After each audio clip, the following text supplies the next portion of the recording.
Hello, my brothers and sisters in Christ. This is my testimony I want to give out to you and the whole world.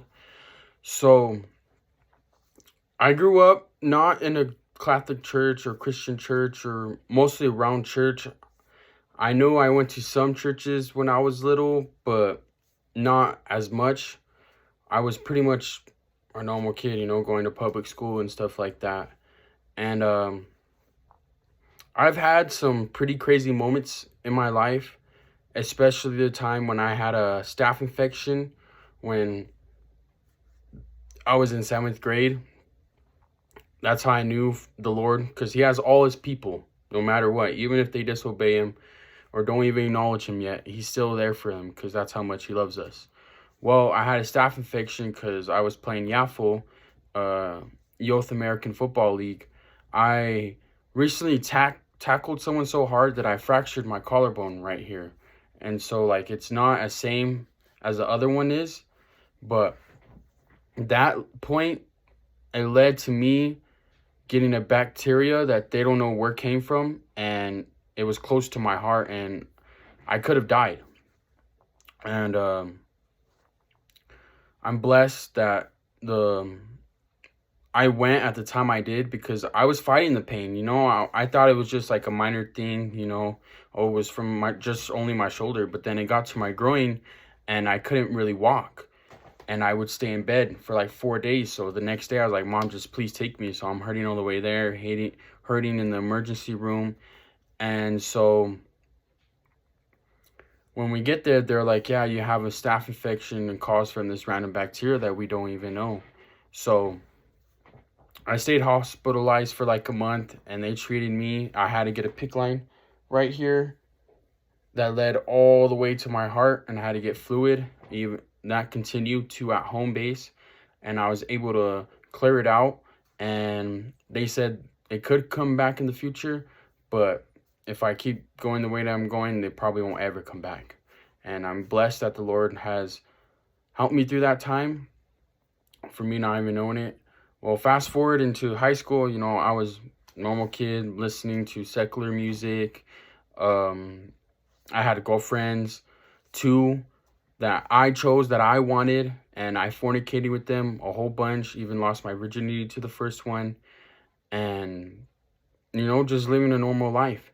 Well, then it got to the point where I finished high school, and me and my mom were fighting, and the devil loves to break up families. That's for sure. And me and my mom were fighting. She was getting on me too much. And all moms, they all just want the best for us, And we don't know at that time, because we're so hard-headed and don't want to listen to what they want to say. Well, I had a car at that time that I bought with my own money, that I was working at a job.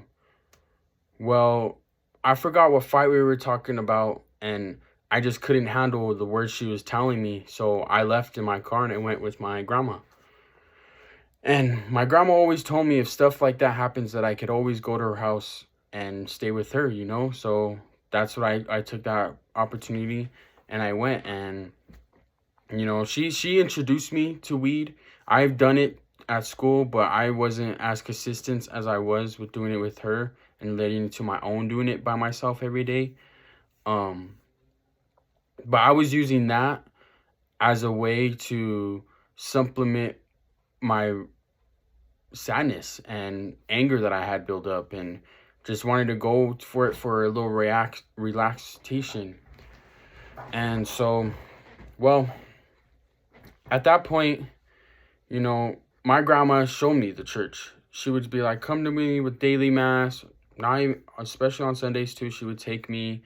And, when I would go, I didn't know any of the prayers. I didn't know any recitations or anything like that.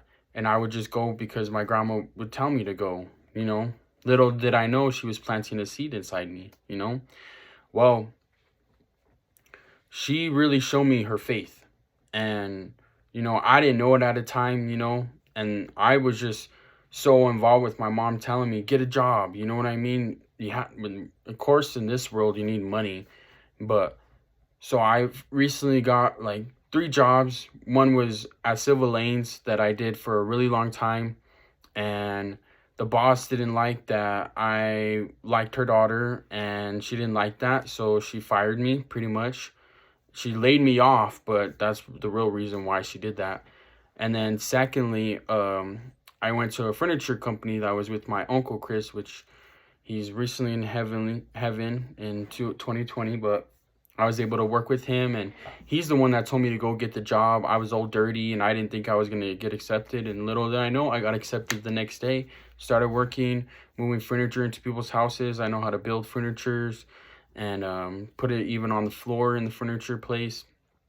Well, my uncle recently passed, and, I was crying for so long. I was grieving for so long, and I thought I never could ever grieve over it, and I can't, but I know how to subdue it and give it to the Lord, and he takes that pain away from me. Well, I question God a little bit sometimes, but I never tempt him. I just wonder why he would do that stuff, take such good people, but so then after that, that's when COVID hit, and of course I'm a graduate in 2020, so I didn't even get to walk. Everything was closed, you know what I mean? We got our diplomas through the mail, which really broke my heart, because at the same time, that's what you do. That's what you want to do at the end of school years, you want to graduate. You want to do that walk. You want to hear everyone yell your name when you get up and get that scroll from your teachers, and that didn't happen for me, and so then that happened, and then COVID came, and then everyone was that, and I was dealing, at that time, I was with the person that introduced me to a lot of drugs. Listen to me to perks. They introduced me to cocaine. They introduced me to acid. They introduced me to Molly. I never did ecstasy, and I never did meth or any of those crazy hardcore drugs. I did shrooms, but I was getting introduced to that by a person, and I would just do it, with not even thinking. I thought it was fun, and I didn't know when you take psychedelics, you're entering the spiritual realm illegally. I didn't know that. Well, I never had like a crazier encounter, I've always, everything around me, like all my senses, I would say, were enhanced. I would see things move, just not like actual figures moving. I would just see the wall like wavy. Music would sound even greater. When you smoke weed too, it enhances it even more. So then it got to a point where I was at my cousin's birthday party, and this person was like, "Do you want to try this?" And I thought for my second, no, because I'm at my cousin. I don't want to do that around him. But for some reason, I said, yeah. But that person didn't do it either. It was just all on me. And it was a new perk, and I think that's when fentanyl was introduced, that was able to, where people can press it and put it into other drugs. Well, I did it, right? And so I remember walking, because they wanted to go smoke weed, so we had to leave. We had to sneak out. So we snuck out, and we got to a point, and I guess they told me that I passed out, and that my mom picked me up, and she tried to slap me, and nothing was happening. Well, in my time, it was dark. It was dark. And for 2 days, I was passed out. Well, I woke up, and I ran in the living room, and I thought, like, whoa, that's when the realization hit me. I need to stop doing drugs, And so I stopped hanging around with that person. Ever since that day, I've stopped taking all those, In the near future, I did take like a gel tab, with some friends, which I shouldn't have done, but I did. And I was able to see people's auras, you know, like more of who they are and what they were. It was very odd. But anyways, then my uncle Chris, he passed. So, you know, I got to spend time with him and got close with him within those 3 years, because it happened back to back. That happened 2017 and then 2020, and then recently my grandma passed last year, which was 2023. So in the span of every 3 years, I thought it was a curse, you know, but it turns out to me now, looking at it, it's more of a blessing, because it made me who I am today. But anyways, back to the story.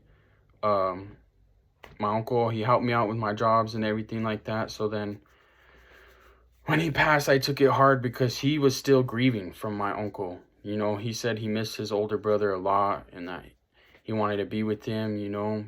And, you know, my Uncle John picked him up, you know. He got his little brother.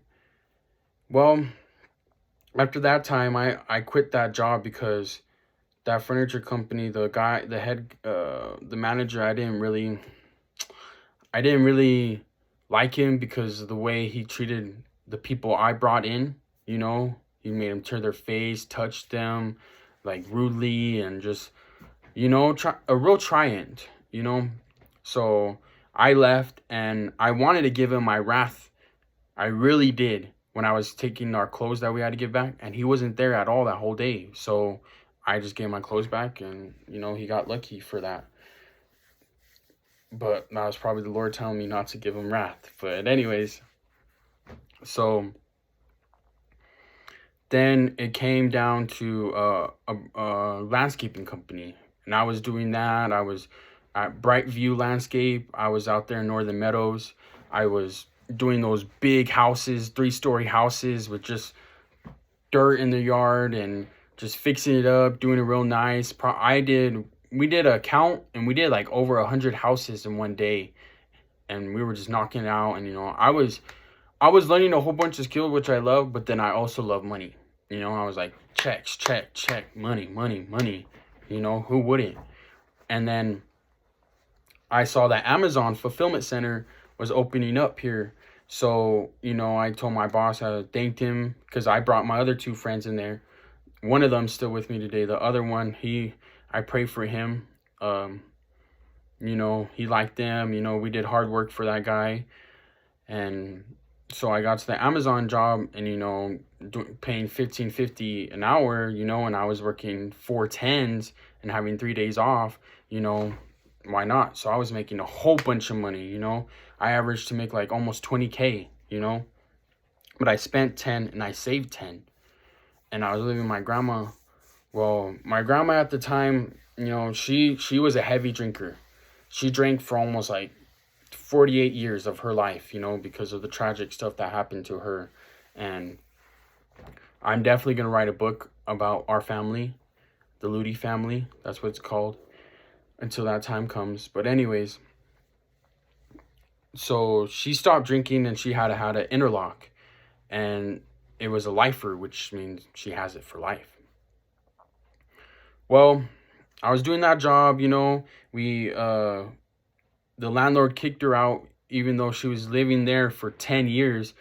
The guy just said, in reality, he just wanted to kick her out, you know. He was her boss, her landlord, recently passed away. So then came a new landlord, and he was kicking everyone out, and which was one of my grandmas. So then me and her had to find a new spot, and we did, which is this place here, and I'm grateful for it. And so when we found this place, you know, it's not a good area, but my grandma always says it is what you make it. So she always decorated it, always had it looking nice. Working at Amazon for a while, and it was over a year while these new people started coming in, these new bosses, and they thought they were the big guys. They thought they can run over people, tell them what to do. And I get how bosses are, but they were taking it seriously, you know. They were making that their image. And I didn't like that, you know. Before, they would congratulate us from walking in and walking out. They did that for like 4 months, and then they just stopped doing that for some reason, you know. And then you know, I got fired for a stupid reason. I brought something on the property I shouldn't have, and I hopped over the fence. And when I hopped over the fence, they saw me on camera, you know. And I was trying to make it fast to think they wouldn't see me, because honestly, I did that before when I forgot something, and they didn't once catch me, and that was the Lord saving me that day. But this day, you know, well, when that happened, they brought me in. You know, I tried to leave because we had scanners, so we would try to leave, and then they would open the gate, and then we can leave. Well, at the end of the day, it was an opening. So I was like, oh, okay. So I waited, and the guy came, and he was like, I was like, is my badge froze? And they're like, no, just wait right here. And I was like, oh, okay. Well, these people came in blue vests that I've never seen ever. And I've been working there for over a year, and I've never seen them ever. They came up to me and said, follow me. So we went. That fulfillment center, it has like a little weird room that turns into an office area that has office shelves and a conference room. Well, we went into the conference room, and they're like, well, what happened, Cycle Lunch? And I told them that I had something I shouldn't have on me, and I wanted to go out and take it to my car. But when you enter the building, I mean, there's no metal detectors. But when you leave, you have to go through metal detectors, you know. And I had a gun on me, you know, and I at that time, I didn't want to catch a felony, you know, because it wasn't even my gun, you know. And I don't even have that gun no more. It's gone. But anyways, so I told him that, and then I told him that that I had something I shouldn't have on him. And then they're like, well, if you stole anything, we have everything on camera, so just say what you really did. And I lied to them, you know, and I said that I had a medical pen on me and I didn't want to go through it, you know. And they're like, next time, just go through it, you know, with the medical pen, meaning just get in trouble anyways. But I was like, nah, you know. And they're like, all right, we'll write everything down. So I wrote everything down. They're like, we'll give you a week pay and we'll give you a call. So I was like, okay. So I got paid. Well, 3 days later, I get an email saying I'm terminated, and it's everything what I wrote. So I took it to the unemployment, and they gave me all my money back, you know. And I'm blessed that that happened and grateful for that happened, because at that time, like, you know, I was working at a good job. Well, during that time, you know, I met a girl, and I just spent all my money on her, you know. I thought this girl was going to be the one for me, you know. We had everything in common. She really showed her love for me, other than the past two. Like, the past two showed me love, but then I heard another girl tell another guy that she outgrew him, you know. And that kind of shocked me, you know. And I think that's what happened to those girls. Like, it was over a year and a half, and they just cheated on me, you know. Of course, there's always someone bigger, better, good looking, you know. I know that. But I love hard, you know, and I love genuinely, because that's how my mom loved me and my grandma loved me. But anyways, so my grandma at the time, we didn't know how bad her cirrhosis was, but in her time, she knew that she was going to die sometime soon. So, you know, she got a dog, a little applehead chihuahua, and, you know, she couldn't take care of it because I was living with her every day, you know. I was dealing with her mood swings. We would fight, and I would just leave and just smoke. And then it got to the point where, you know, I was turning 21. You know, I'm 22 now, and I was turning 21. And I thought to myself, I was like, I need to live on my own, you know, at least try it. So I did, you know. I left. Me and my grandma were staying together. I left to go to that place, and honestly, it wasn't worth it, you know. I had to deal with so many bills. My car was broken down, so I had to deal with 2 bills, and the people there were like always sending papers if I didn't pay, like on the exact first day that they would send termination papers. And I didn't, you know, and the area wasn't even good either, too. It had a gate that you need a key to get in, so it had good privacy, but on the outside, the area was just, it was just not it. Well, I couldn't do it no more, and I would have people over that I shouldn't have people over at that place, and I got out of there and I moved back with my grandma. And so when I saw my grandma, she looked a lot more different, She looked more skinnier, And she just said that she told me that she has cirrhosis, And at that time, I didn't think that that's what was killing her, deirritating her bones, they say. Well, I was spending time with her, and, that's when it hit me that God was with me that whole time, that whole sequence of what everything was going on, that the Lord was with me. So I understood that when you live for God, everything changes, Even if you don't get baptized yet, you start to love the things God loves, hate the things that God hates, dislike what he likes, like what he likes, And my grandma would take me to church, and I would be more ready for it. I would want to go to church, I wanted to go with her. And so we would go to church, and it was an Orthodox Catholic church. All the people there were loving. They were so nice, open, welcome. I would wear stuff that I didn't think I should wear, and they wouldn't look at me differently, So I actually felt God's love and God's people there, Well, the days were getting worse, and my grandma was getting skinnier by every day. Very, very skinny. I could put my whole hand over her wrist and even go like this and clench it, and my hands would touch my palm. And I would take her to her appointments, and I would be there for her. And then I get it's called the Word Among Us that I say on my channel a lot. Has daily meditations that, she couldn't read. So I would read for her. And, we spent a lot of amazing time together.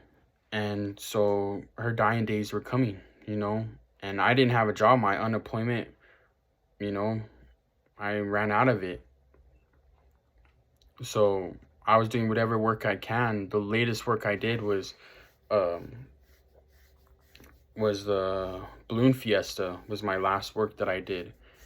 And I just made enough money to pay the rent, and that's about it. And well, my grandma, she was in her dying days, like I was saying, and she was getting skinnier, and we had to put her on hospice. And during her dying days, I would have to clean her. I would have to get her food, make her food. And then it got to like the couple of weeks before where I would come over from coming to church because she couldn't walk. She started to get to a point where she couldn't walk and she needed a walker. Well, one day I went over and she looked at me and she was just like this with a blank stare, She knew I was there. She knew there was a figure there. But she wouldn't talk to me. She wouldn't she would look at me, but she wouldn't talk to me. And at that point, I knew that the cirrhosis, it messes up your brain, and it makes you have these mood swings. It makes you forget things. Well, it was getting more to the forgetting, and she didn't even know that I was there, her grandson. She didn't even know. And that's when, at that point, I figured what the greatest gift my grandma left me was not the weed, was not the place she offered me, not the clothes she bought me, not all the video games, not all the TV shows we watched together. She gave me her faith, And I'm blessed for that. And, her days were coming and she didn't remember me as much. And then we had to put her in a hospice. But her last words that she ever said was, "I love you too." Because I would always say I love you. No matter how bad we get in fights, I would always say I love you. And I read one last time to her and she said, "I love you too," quietly. And I would spend every night here with her, bring all the family members so they could see her, at least alive at that time. And they say on the paper how they're about to die. And so that was happening. She was, I was looking at it as her soul leaving her body. Like, I was actually witnessing her soul leave her body. And we prayed the Hail Mary over her. And she stopped acting like that for a second. So we thought, okay, maybe she is going to live before Thanksgiving. Well, my mom left and I went to sleep and my great grandma spent the night. Well, it was on a Sunday and it went past the time and it was at 2 a.m. So it was on a Monday. And my great grandma wakes me up and she says she's not here no more. So, I'm blessed that I got to spend the time with her. And I was like so numb at that point because of everything that happened. Like, I couldn't cry, like I was just so sad, and like my whole demeanor just turned off, and I was just numb. And I'm sad, but I'm glad at the same time because she'd been wanting to see her husband that she hadn't seen all those years. She was a widow. She never got married again. She had a little boyfriends or whatever, but she never got married again. And I got this sense of this feeling in me that knowing that she's okay, that she's with the Lord, she's with Jesus, she's with all her sons, and she's with her husband, and it brought me more joy than it did sad, and during that time, before she was sick, about like 3 years, I want to say, I wanted to get baptized. And she's like, "Why don't you do it? You're the only one in the grandson and the grandkids that are not baptized. My grandma was baptized, my mom was baptized, my great grandma was baptized. They were all baptized, but I was the only one that wasn't." And my mom said that they were going to baptize as my baby, but something happened that she don't remember, so they didn't end up going through it. Excuse me. Well, excuse me again, forgive me. Well, so one of the priests they're like, there's a program called the RCIA, and I wanted to do that, but at the time I was still working, so I was like, I don't have time for that, Well, when my grandma passed, that gave me more of a boost. Like, I want to start living for God, I want to start doing His will, I want to start bringing His lost people back to Him. So I got back into that program, and I called the head guy, and he's like, "Yeah, we're already 3 months in, and and he's all, but we'll take you in, I was 3 months late in it, but he still took me in because after all that happened, I got the Holy Spirit fire. Like people could see it in me, how much of fire I have, for the Lord, the passion for the Lord, so that's what I told him, and he took me in, and I learned so much about catechism and about the Lord and why you get baptized and stuff like that. And I was enjoying it. It was helping me. I'm still not, I was door dashing, so now I was door dashing for my job, so I was just making meats, which is fine with me because that's all I need.